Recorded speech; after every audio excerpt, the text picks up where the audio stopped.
Un reto concreto para una oración concreta. Respondiendo Jesús le dijo: ¿Qué quieres que te haga? Marcos 10:51.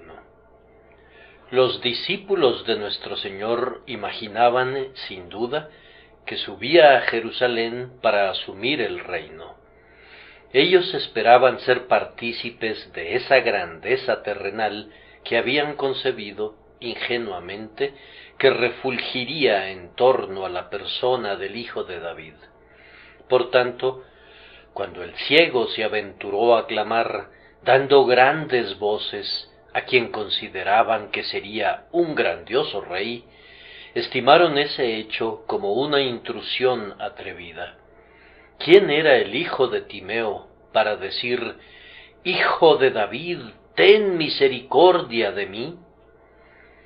Todos ellos estaban ansiosos por acallar la voz de la miseria en presencia de tanta majestad. Pero nuestro Señor Jesucristo no rechazó la oración del ciego como molesta o impertinente. No estaba enojado con él, ni siquiera prosiguió su camino sin percatarse de él. Lo que hizo fue detenerse y ordenar que le llevaran al hombre.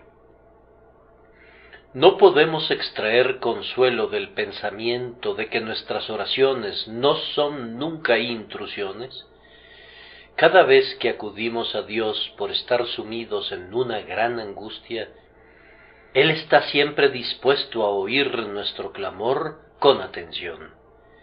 Sin importar el grandioso propósito o el proyecto trascendental que ocupe su mente, Él ciertamente está atento a los anhelos de sus menesterosos suplicantes.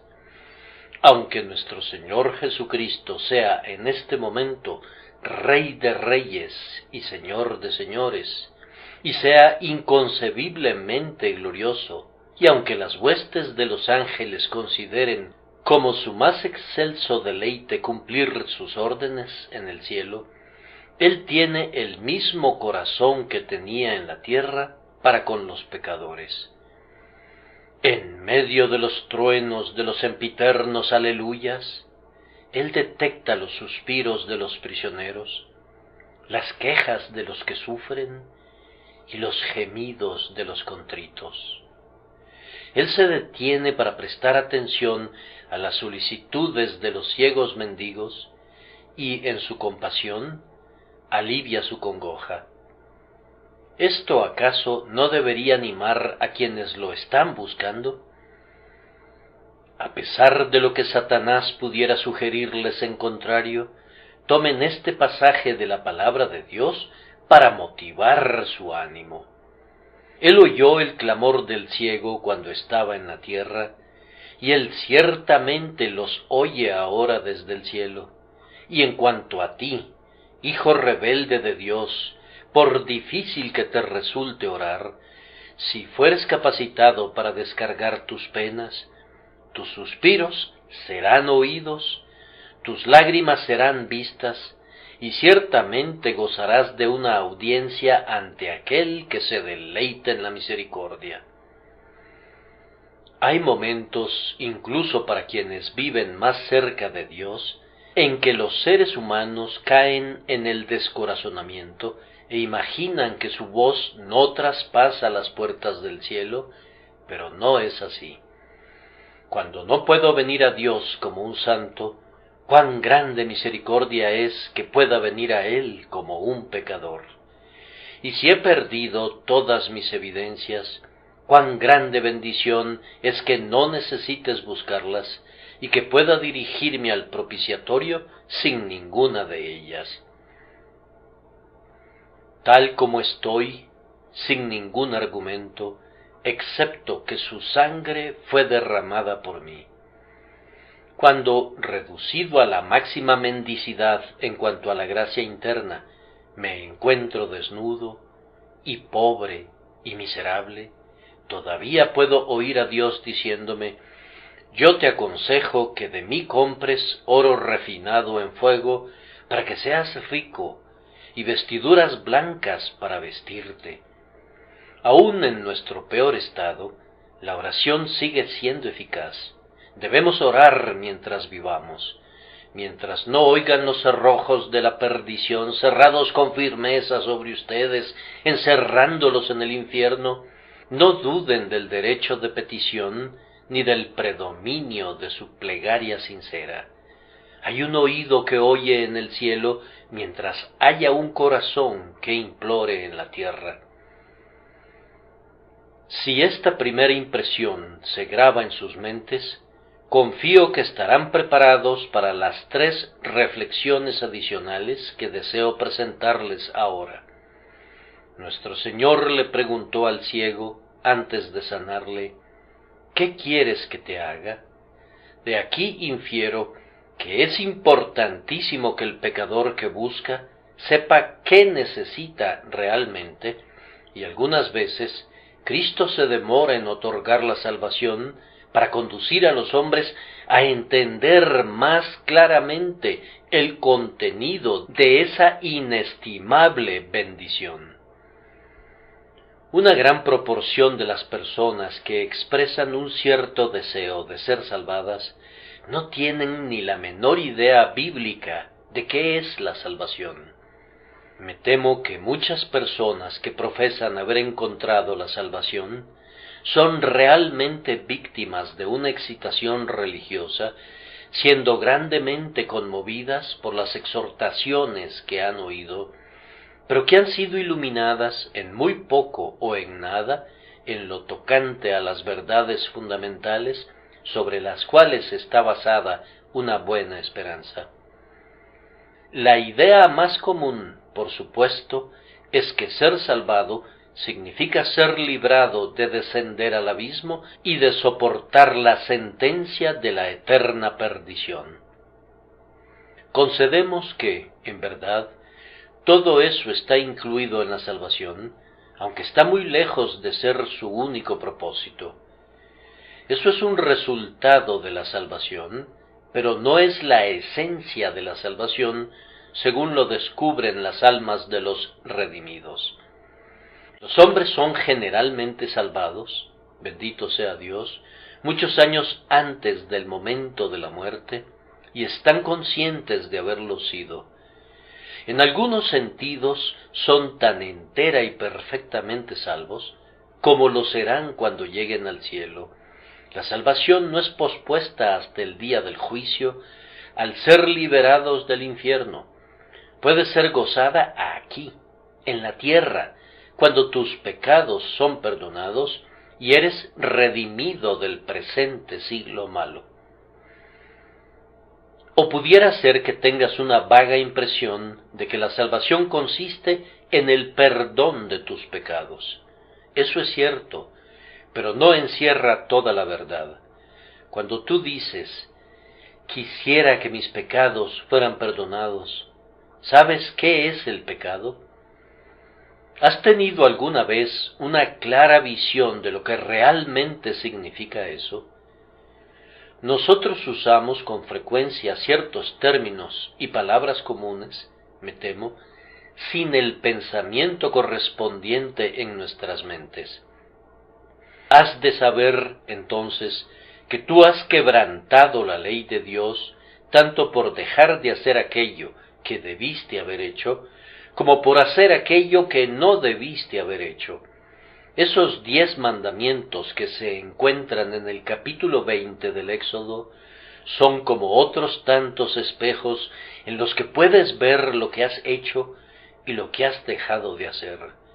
Los grandes crímenes que has cometido claman contra ti delante del trono del juicio de Dios, los cuales ciertamente te arrastrarán al infierno, a menos que seas librado del terrible castigo. Considera también el oneroso peso, así como la aflictiva culpa del pecado. ¿Has sentido la carga y el peso del pecado? Pesada es la piedra y la arena pesa, dice Salomón, pero ¿qué pesantez podría compararse con el pecado? Bien hace David en gemir bajo el peso de la carga.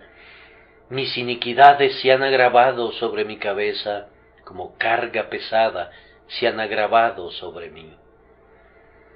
Todas las cargas que pudieran recaer sobre ti por medio de los pesados trabajos de la vida, de las calamidades del mundo o de las visitaciones de la providencia, no pueden igualar a la carga del pecado, pues esa carga es un peso que oprime a la conciencia, que aplasta al corazón y que paraliza a todas las facultades del alma. El ánimo del hombre soportará su enfermedad, mas ¿quién soportará al ánimo angustiado? Una conciencia acongojada por un sentido de pecado interpreta prontamente ese ánimo angustiado que es insoportable para el hombre. Si esa terrible opresión habitara por largo tiempo en él, su espíritu zozobraría por completo delante del Señor. Si la misericordia no viniese rápidamente a su rescate, los hombres perderían rápidamente el juicio y se desesperarían. El desaliento los conduciría a la desesperación y la desesperación a la locura. Oh, cuán tóxico es el veneno del pecado cuando las flechas se clavan con firmeza y se enconan. ¿Has sabido tú qué es el pecado? Si no fuera así, me temo que tu oración está desprovista de significado, como aquella oración de Santiago y de Juan, a quienes les fue dicho, no sabéis lo que pedís. ¿Has tenido la más mínima idea, cuando estás pidiendo el perdón del pecado, de qué es lo que el pecado realmente merece, y qué tipo de recompensa reclama justamente? Hemos de recordar siempre que cada pecado que hemos cometido nos expone a la ira de Dios, una ira que es representada por medio de terribles cuadros en la palabra de Dios, tales como una llama que nunca se apaga, o como un fuego que nunca cesa de arder. Para librarnos de ese castigo, fue absolutamente necesario que alguien más soportara el castigo en lugar nuestro. No creo que nosotros pidamos inteligentemente el perdón del pecado, a menos que tengamos alguna vislumbre del Salvador crucificado, del Cordero inmolado que ocupó nuestro lugar y nuestra posición, y que quitó el pecado por el sacrificio de sí mismo. Ah, alma que buscas, si tú conocieras el peso del pecado y supieras que Cristo lo cargó, entonces podrías decir, Señor, quiero que mis pecados sean perdonados, en respuesta a la pregunta, ¿qué quieres que te haga? Y sin embargo, la salvación incluye algo más que la liberación del infierno y el perdón gratuito, pues emancipa al alma del poder dominante del pecado. Aquellos que hemos sido salvados de la culpa del pecado, estamos abundantemente conscientes de que no hemos sido liberados plenamente del poder del pecado en nuestro propio pecho.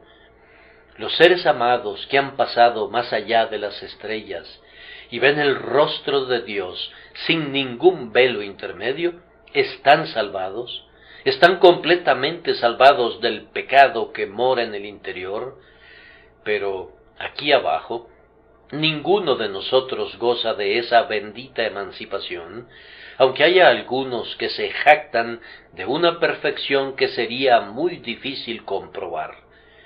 Pero, ay, por ese orgullo perjudican ligeramente su profesión. La salvación del poder despótico del pecado tiene que ser alcanzada todavía, y tiene que ser obtenida en un elevado grado por todos los creyentes, o no verán nunca el rostro de Dios con su aceptación. Hermanos, nuestros pecados reinantes deben ser subyugados. ¿No saben que ningún borracho, o fornicario, o avaro que es idólatra, tiene herencia en el reino de Dios? Esos pecados tienen que ser totalmente erradicados, tienen que ser liquidados y derrotados, y en lo que respecta a todos los demás pecados, tampoco pueden continuar siendo ciudadanos del corazón. Deben ser considerados como intrusos y forasteros que tienen que ser echados fuera, así como los cananeos debían ser echados fuera de la tierra prometida. Entonces, mortifiquen sus miembros, subyuguen sus lascivias, derroten a sus corrupciones. Pero el hombre pregunta, ¿cómo puedo hacer eso? Es una pregunta sumamente apropiada. Tú no podrías hacerlo, pero Cristo dice, ¿qué quieres que te haga? Su poder es más que adecuado para cada emergencia. No hay ningún pecado que sea demasiado grave para Cristo. Durante su vida en la tierra, no hubo ningún demonio que no pudiera echar fuera, y de igual manera, ahora no hay ningún pecado que no pueda expulsar y erradicar. Una legión de demonios huyó ante el fiat, el hágase de nuestro Señor. No alberguen dudas de que las legiones de furiosas lascivias y de fieros temperamentos no pudieran ser derrotados por la fe que argumenta su nombre siempre prevaleciente. Hermanos, nunca debemos contentarnos con pequeños grados de santificación. No razonen con ustedes mismos como si no pudieran sobrepasar su presente estatura enana. Ha habido hombres mucho más distinguidos que nosotros por la piedad, y por la humildad, y por toda gracia. Los logros en los que el Maestro los condujo a ellos están disponibles para todos los santos, bajo la misma guía y por medio del mismo poder divino. Aspiremos a la santidad, persigámosla con renovado ardor. Que no les baste convivir simplemente, sino busquen crecer. No se contenten con permanecer siendo bebés, tomando su porción de leche. Antes bien, procuren ser hombres fuertes que gozan del alimento sólido de la palabra de Dios. Ahora, yo creo que hay cientos de personas que no tienen ningún deseo de ser salvadas y que preferirían no ser salvadas si este es el significado de la salvación. Vamos, hombre, si tú eres salvo, serás salvado de esos placenteros pecados en los que acostumbras deleitarte ahora. Cuando cuentan con un día libre y obedeciendo a las inclinaciones de un corazón corrupto y de un gusto depravado, algunos de ustedes acuden precipitadamente a los lugares donde se congregan las personas de su misma calaña.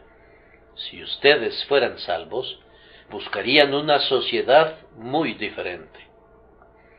Entonces odiarías la compañía que amas ahora, y los placeres que ahora tanto disfrutas se volverían tan detestables como antes fueron deleitables para ti. Cuando dices, Señor, sálvame, quieres decir, Señor, sálvame de ser lo que soy. Señor, he sido un borracho, hazme sobrio. He sido lascivo, hazme puro. He sido deshonesto, hazme recto. He sido engañador, haz que le diga la verdad a mi vecino.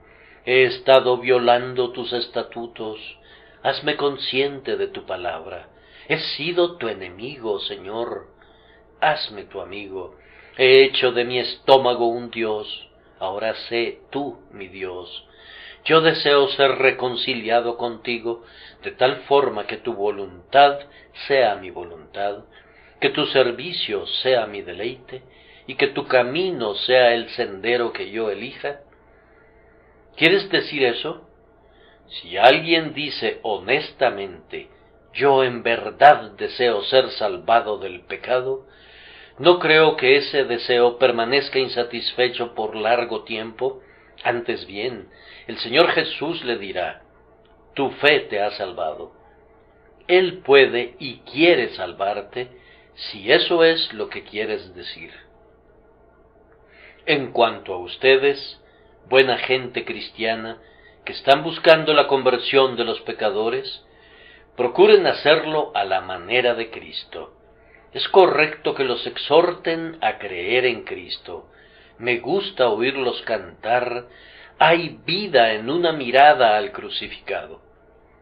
Pero, por favor, recuerden que un hombre debe poseer algún entendimiento, tanto de lo que es el pecado como de lo que es el Salvador, antes de que pueda creer, pues la fe es por el oír, y el oír por la palabra de Dios.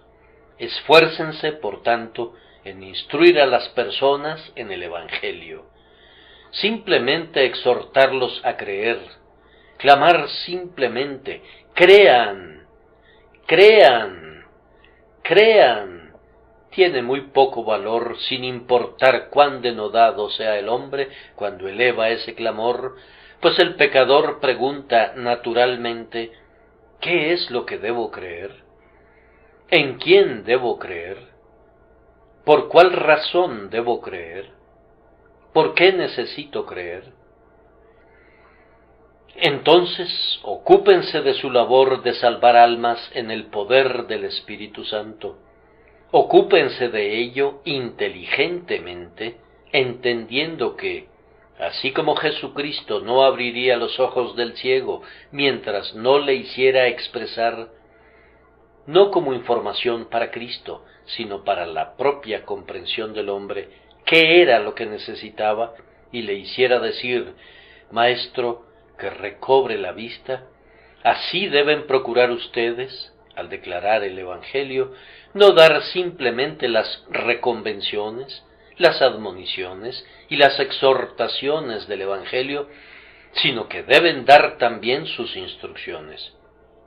De lo contrario, ustedes les pedirían acudir, pero no hay ningún festín.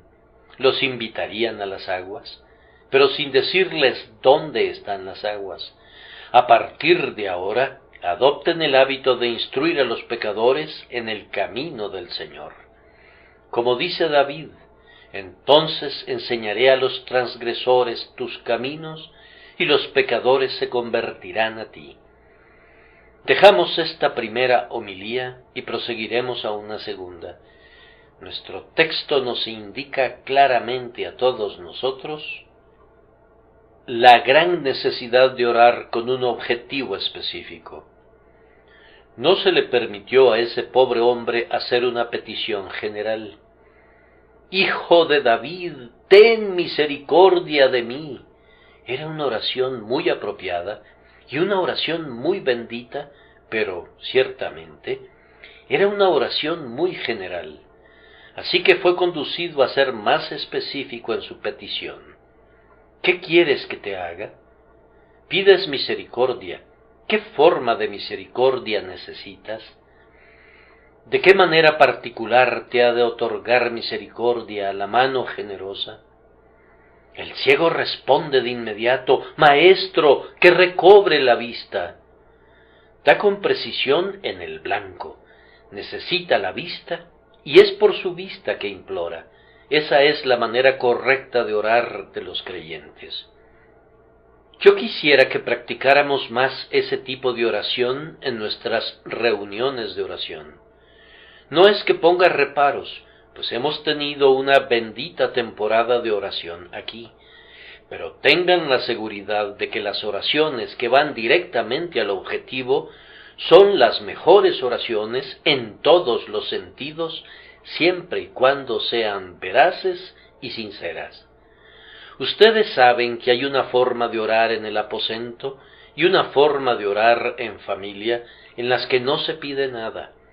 Se mencionan muchísimas cosas buenas, se citan experiencias personales, se repasan las doctrinas de la gracia muy concienzudamente, pero no se pide por nada en particular. Esas oraciones resultan ser siempre insípidas para quienes las oyen, y pienso que deben ser algo tediosas para quienes las ofrecen. A un hombre de color, que era notable por su gran vehemencia en la oración, se le preguntó por qué razón siempre que oraba parecía ser tan denodado, y él respondió, porque cuando acudo al rey siempre llevo una encomienda conmigo, acudo a él sabiendo que necesito algo, y yo se lo pido, y no me detengo hasta que me lo conceda, y si no me lo da, se lo pido una y otra vez, pues sé qué es lo que pretendo. ¿De qué serviría entrar y salir durante todo el día de la oficina del banquero si no se tuviese ningún negocio que tramitar ni nada que recibir? Pero es muy diferente cuando se acercan a la ventanilla con su cheque y reciben a cambio los soberanos de oro. Sería algo sin mayor interés esperar a su majestad cada mañana y tarde con un mensaje que simplemente le expresara: soy el súbdito más leal y más afectuoso de su majestad, pero sin pedirle nunca nada. Sin embargo, cuánta oración de ese tipo se eleva al cielo. Es una oración que es como un relámpago difuso, pero la oración que cumple con su cometido es como el rayo zigzagueante. La oración sin objetivo equivale a dispararle flechas a la luna, en vez de imitar a David cuando dijo: en la mañana dirigiré mi oración a ti. David miraba el objetivo, se concentraba en el pequeño círculo del centro del blanco, y luego disparaba la flecha, y después de haber disparado la flecha, agrega: y miraré a lo alto, como para ver si la flecha realmente daba en el blanco, si la oración tenía buen éxito con Dios, de tal manera que le sería concedida una respuesta misericordiosa. Cuando nos encontramos solos y estamos a punto de orar, ¿no deberíamos algunas veces detenernos un poco para considerar lo que estamos a punto de pedir? ¿No oraríamos mejor si recordáramos que la preparación del corazón en el hombre, así como la respuesta de la lengua, son del Señor, y que la preparación del corazón precede a la respuesta de la lengua? Al ofrecer nuestros sacrificios a Dios, no nos conviene andarnos con rodeos. No deberíamos acudir a su presencia con paso atolondrado. El decoro que es debido a la corte de un rey podría advertirnos de la reverencia debida al Rey de Reyes. Aunque gocemos de la privilegiada familiaridad que nos permite decir Padre nuestro como amados hijos del Señor de cielos y tierra, no olvidemos nunca la humildad que se requiere y la profunda obediencia que debemos rendirle como súbditos que somos del grandioso Rey. ¿Qué quieres que te haga? Él pregunta tiernamente. Debemos responderle devotamente. Ahora, queridos amigos, permítanme hacerles una clara pregunta que debe motivar una clara respuesta. Estando sentados aquí, en esta casa, ¿cuál es su deseo delante del Señor? Dejen que su conciencia responda de tal manera que, cuando regresen a casa y cuando eleven su oración al finalizar el día, puedan acercarse al Señor de manera inteligente, pidiéndole lo que necesitan. ¿Cuál es el deseo cimero de su alma? Tal vez para algunos sea que algún pecado asediante sea derrotado. Oh, dices tú, ¿qué no daría yo si pudiera deshacerme de mi mal carácter? Es mi cruz cotidiana y no quiero albergarlo. Ah, dice otro, yo soy tan incrédulo que cualquier pequeño problema me abate pronto. Oh, que pudiera deshacerme de mi incredulidad.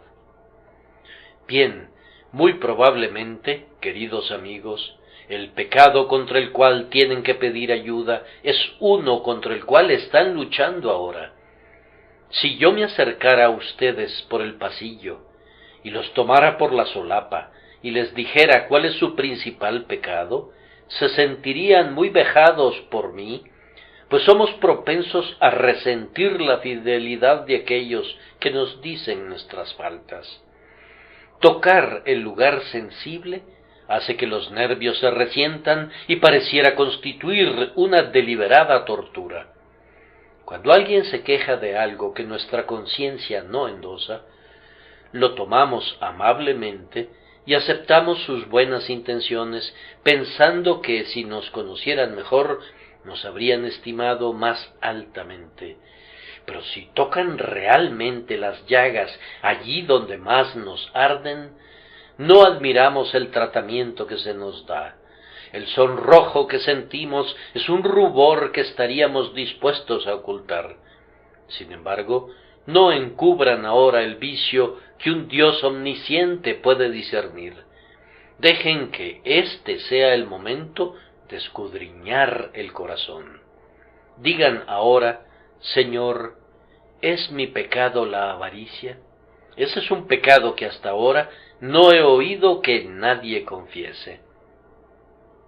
Un sacerdote católico que había oído la confesión de algunas 2000 personas comentó que había oído que los hombres confesaban aborrecibles iniquidades de todo tipo, incluyendo asesinatos y adulterios, pero que nunca había oído a nadie confesar su codicia.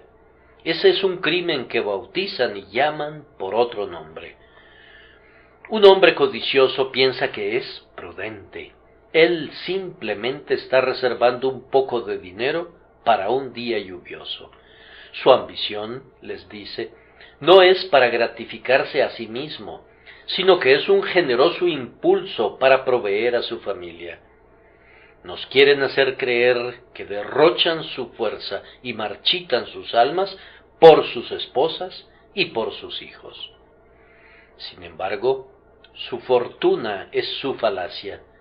Su deseo mientras viven es empuñar y asir, tener y sostener, y lo abandonan hasta muy tarde, antes de legar a sus seres queridos las posesiones que ya no pueden retener más. Ay, con frecuencia somos lo bastante perversos para tratar de convertir nuestro afecto en una excusa para nuestra avaricia. Vayamos honestamente al punto. Cuando estamos tratando con nuestro pecado, debemos confesarlo con toda su iniquidad y su atrocidad. No disimulen reconociendo en público sólo una pequeña parte. Cuando necesitaba una plena absolución, David dijo: líbrame de homicidios. Reconocía la atrocidad cuando buscó la expiación. Perdona mis homicidios, dijo, como alguien que veía su crimen a la luz de sus consecuencias, no como alguien que intentaba paliarlo con excusas vanas. ¿Qué quieres que te haga en cuanto a este asunto? Si no tienes ningún pecado particular que confesar, si esa no fuera tu máxima ansiedad en este momento, ¿cuál es tu petición entonces? ¿Qué necesidad tienes que requiera ser subsanada? ¿Es alguna gran necesidad? ¿Tienes numerosas necesidades pequeñas? Todas puedes contárselas a Dios. Ten una clara idea de qué es lo que necesitas que Él haga por ti realmente, sabiendo que, sin importar cuáles sean tus necesidades, tienes una promesa: mi Dios suplirá todo lo que os falta, no solamente en parte, sino todo lo que os falta. No dice que podría hacerlo, sino que lo hará. No dice que lo tendrán que suplir ustedes mismos, sino que Él lo suplirá. Mi Dios suplirá todo lo que os falta. Considera entonces cuál es tu necesidad y luego acude a Dios. ¿Deseas alguna selecta bendición? Obtén una clara idea de esa bendición antes de que la pidas. ¿Qué forma de bendición deseas recibir? Oh, si yo pudiera elegir, sería una orientación a lo celestial. Oh, si un hombre alcanzara solo eso, no necesitaría darle importancia alguna al lugar donde vive, ni qué come, ni cuánto duerme, ni cuánto sufre, pues una mente celestial es el cielo. La mente hace su propio cielo aquí abajo y allá arriba. Aunque, sin duda, el cielo tiene una ubicación, sin embargo, es mucho más un estado que un lugar. Oh, que hubiera más mentes orientadas al cielo. ¿Qué es lo que quisieras tener? ¿Comunión con Cristo? ¿Amor por las almas? ¿Un corazón quebrantado? ¿Verdadera humildad? Yo podría decir de todas esas cosas: la tierra está delante de ti, sube y toma posesión de ella, pide lo que quieras y te será concedido. ¿Qué promesa hay que tú quisieras ver cumplida esta noche? Es un excelente ejercicio sentarse antes de la oración vespertina y buscar la promesa que parezca más apropiada, o pedirle al Señor que la busque para ti y la aplique a tu alma. Considera esta promesa en caso de que hubiere enfermedad en la casa vecina. Señor, tú has dicho: caerán a tu lado 1000 y 10,000 a tu diestra, mas a ti no llegará. Señor, cumple esa promesa ahora. Si eres sorprendido por un ruido a altas horas de la noche, cita entonces esta promesa: no temerás el terror nocturno. Tal vez lo que te turbe sea una escasez de provisiones.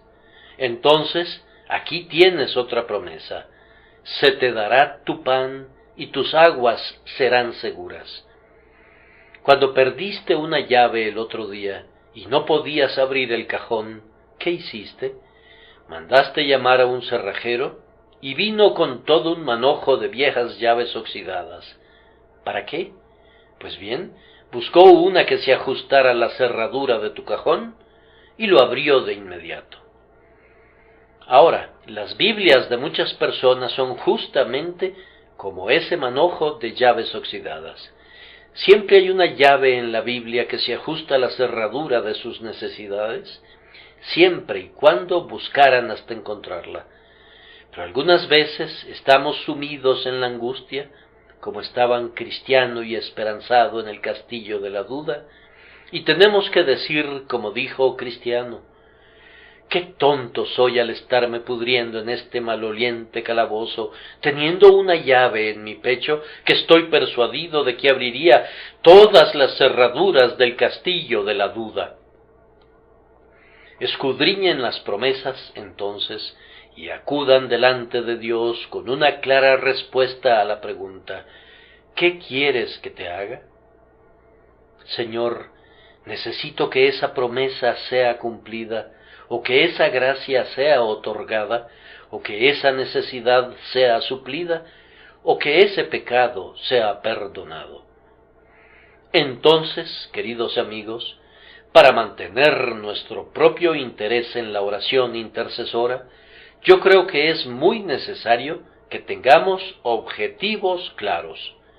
No me parece que yo pueda orar de manera tan ferviente por toda la humanidad como puedo hacerlo por mis propios hijos. No me parece que pueda orar tan bien por la nación como puedo hacerlo por Londres. Cuando oro por Londres, intento hacerlo de todo corazón. De conformidad con la Escritura, nos incumbe orar por todos los hombres. Debemos incluir en nuestras plegarias a todo tipo de hombres. Debo confesar, sin embargo, que cuando oro por esta congregación, soy más ferviente en mi oración, y eso es porque tengo un vívido pensamiento de este pueblo y una idea muy clara de sus requerimientos presentes.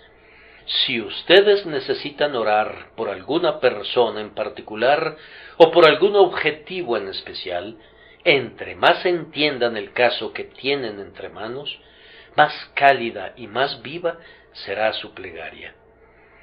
En esta capilla hay gente que me ha pedido que ore por ella. Bien, he procurado hacerlo, y espero que el Señor haya oído mi oración, pero desde que he conocido más acerca de esas personas, y he descubierto dónde viven y quiénes son, puedo orar por ellas con más libertad de lo que podía hacerlo antes. En una época eran una especie de abstracción para mí. Ahora las conozco de manera más definida. Cuán fácilmente se recuerda cualquier cosa que esté ligada con algo más, o que esté vinculada por asociación con algún otro lugar. Así, tú recuerdas una transacción que tuvo lugar en el centro financiero de Londres. Cada vez que pasas por el banco, en algún lugar específico, piensas, me encontré aquí a fulano de tal precisamente un día antes de su muerte. No lo olvidarías nunca, pero piensas especialmente en eso cada vez que pasas por ahí. O tal vez, en una curva de una carretera en el campo, justo junto a una señal, tal y tal cosa te ocurrió, y el pedazo de tierra evoca aquella circunstancia. Así, en la oración recordamos a nuestros amigos cuando sabemos algo de ellos, y los ponemos ante el ojo de nuestra mente, y tejemos, por así decirlo, sus secretos intereses con lo que hemos visto al hablar con ellos y al interesarnos en sus tribulaciones. Algunas buenas personas han orado por otros por su nombre. Bien, no podrías hacer eso si tuvieras una larga lista y fueras un hombre ocupado. Aún así, es bueno orar por otros por su nombre, siempre que se pueda. Me gustan esas oraciones, incluso en público, en que los hombres oran por otros con alguna claridad. Oh, cuánto tiempo gastamos cuando nos andamos por las ramas. Conocemos individuos que oran por su ministro con una circunlocución que distrae al oyente. Viajan dando vueltas y vueltas en círculos en lugar de ir directo al grano. A un hombre le cuesta mucho decir, Señor, salva a mi esposa. Prefiere hablar acerca de aquellos que son nuestros seres queridos por lazos de consanguinidad y de quien es la compañera de nuestro ser. Sí, eso suena bonito, en verdad muy bonito, pero sería igualmente bueno que dijeras de inmediato, Señor, convierte a mi esposa. Hay un hermano aquí que ora de esa manera en las reuniones de oración y usa esas precisas palabras. Cuando imploremos a Dios, vayamos directamente al objetivo, sabiendo qué es lo que pretendemos y, por tanto, expresando nuestro caso con claridad en respuesta a la pregunta, ¿qué quieres que te haga? Que el Señor nos enseñe a orar de manera específica. El tiempo se nos acaba, por tanto, solo mencionaremos un tercer punto. Nuestro Señor Jesucristo, al hacerle esta pregunta al ciego, no hace ninguna excepción, sino que abre plenamente la plenitud de su corazón y la infinitud de su poder. ¿Qué quieres que te haga? Equivale a decir, yo haré lo que sea, lo puedo hacer. Solo dime qué necesitas. No hay límites para la habilidad del Salvador. Tampoco le pone límites al permiso del suplicante para pedir el favor que desea. Entonces no le correspondía al ciego decir, Señor, si quieres. Él tenía la oportunidad de conseguir cualquier bendición que solicitara. Fíjense bien, hermanos, que no se cuestiona el poder en relación a Cristo. La pregunta es, ¿qué deseas? Ahora, pecador, observa que el Señor Jesucristo no se detuvo a inquirir acerca de la ceguera de este hombre, por ejemplo, si había sido ciego de nacimiento, o si había sido afectado por catarata o amaurosis, o por cualquier otro tipo de enfermedad ocular. Él solo dijo, ¿qué quieres que te haga? Ninguna especie de oftalmia podría desconcertarlo, sin importar su forma o su etapa de desarrollo. Para él era posible curarle esa enfermedad. El Señor Jesucristo te habla a ti. Él te dice hoy, el que quiera, tome del agua de la vida gratuitamente. Él no dice nada en cuanto a si has sido moral o inmoral, si has sido profano o religioso, sino simplemente ¿qué quieres que te haga? Tus pecados más negros desaparecerán al momento de ser tocados por la sangre escarlata. Tus crímenes más sucios se derretirán como la nieve cuando comienza el deshielo. No podrías haber pecado más allá del alcance del largo brazo de Cristo, ni tampoco el peso de tu pecado podría ser demasiado pesado para la espalda de Cristo, el grandioso cargador del pecado, para que no pudiera soportarlo. Cualesquiera que sean tus iniquidades, aunque sean de color rojo escarlata, serán como lana, aunque sean como el carmesí, se volverán más blancas que la nieve. Algunos de nosotros no tendríamos ninguna esperanza si no supiéramos que Cristo salva al primero de los pecadores. Habríamos caído desde hace tiempo en el remordimiento y en la desesperación si no hubiéramos visto escrito con letras de oro: al que a mí viene, no le echo fuera. Ustedes conocen la sugerencia de John Bunyan acerca de este texto. Él dice: ¿quién es este hombre? ¿Quién es este al que viene? Bien, todo aquel que viene en todo el mundo, sea quien sea, de ninguna manera, bajo ningún pretexto, por ninguna razón y de ninguna forma, Él le echará fuera jamás. Si tú vienes a Cristo, Él mantendrá su palabra, no puede mentir. Él ha de respaldar su propia declaración. Si tú vienes a Él, no te echará fuera. ¿Qué quieres que haga por ti? Oh creyente, si tienes un deseo en tu alma, si tienes un anhelo en tu corazón, entonces Cristo no dice que te dará esta misericordia si le fuera posible, sino que Él es capaz de hacer por ti las cosas mucho más abundantemente de lo que pidas o entiendas. Oigo que el siguiente texto es citado todavía por algunos de mis hermanos, mucho más abundantemente de lo que podamos pedir o incluso entender. Les pido que me disculpen, pero esa no es una cita fiel de la Escritura. Dice: mucho más de lo que pedimos o entendemos, mucho más de lo que efectivamente pedimos. Dios puede abrir la boca de un hombre tan ampliamente como sus misericordias, y puede hacernos pedir cualquier cosa, pero Él generalmente hace por nosotros mucho más de lo que pedimos o entendemos. No mantengas cerrada tu boca nunca por pensar que la misericordia es demasiado grande. El que no escatimó ni a su propio Hijo, sino que lo entregó por todos nosotros, ¿cómo no nos dará también con Él todas las cosas? No te limites a ti mismo, ensancha tu deseo, abre ampliamente tu boca y Él la llenará.